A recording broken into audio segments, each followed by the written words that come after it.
Board paper जो आहे त्याचा पॅटर्न परफेक्ट फिक्स आहे, त्याच्यामध्ये काय बदल नसतात. मुलं बऱ्याचदा म्हणतात मागच्या वेळेचा पेपर टफ होता, त्यात प्रॉब्लेम जास्त विचारले होते, न्यूमेरिकल जास्त विचारले, असं नसतंय. पॅटर्न फिक्स आहे, तोच राहणार, बदलणार नाहीये. मग जे न्यूमेरिकल्स येतात, जे प्रॉब्लेम्स येतात, ते कुठून येतात म्हणजे कुठल्या पुस्तकात असतात, डायजेस्टमध्ये असतात का, स्टेट बोर्डच्या पुस्तकात असतात का, तर ते कुठून येतात तर लक्षात घ्या, मी प्रूफ सहित एंडला तुम्हाला ते देणार आहे की ते नेमकं कुठून येतात. व्हिडिओ मॅक्झिमम शेअर करायचा आहे, जेणेकरून प्रत्येक विद्यार्थ्याला कळेल की प्रॉब्लेमची प्रॅक्टिस कुठून करायची. सर्वात पहिला मुद्दा, PYQचे क्वेश्चन्स करायचे, व्हॅल्यू बदलून त्यातनं येऊ शकतात.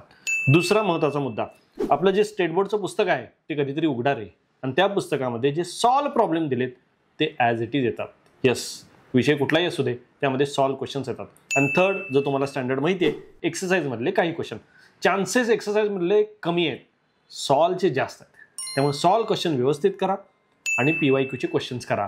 तुम्हाला न्यूमेरिकल प्रॅक्टिस परफेक्ट चांगली करता येईल. समजा एखादा क्वेश्चन मागच्या वर्षी 2 मार्काला आलाय, तर त्याला फोडून 1 मार्काला विचारतील, MCQला विचारतील. पण प्रॉब्लेमचा पॅटर्न तोच राहतो, फारसा बदल होत नाही. म्हणून तुम्ही काय करायचं आहे, मी जे 3 सिक्वेन्स सांगितलेत त्याच पद्धतीनं प्रॉब्लेमची प्रॅक्टिस करायची आहे, आणि त्याचं प्रूफ मी तुम्हाला देत आहे.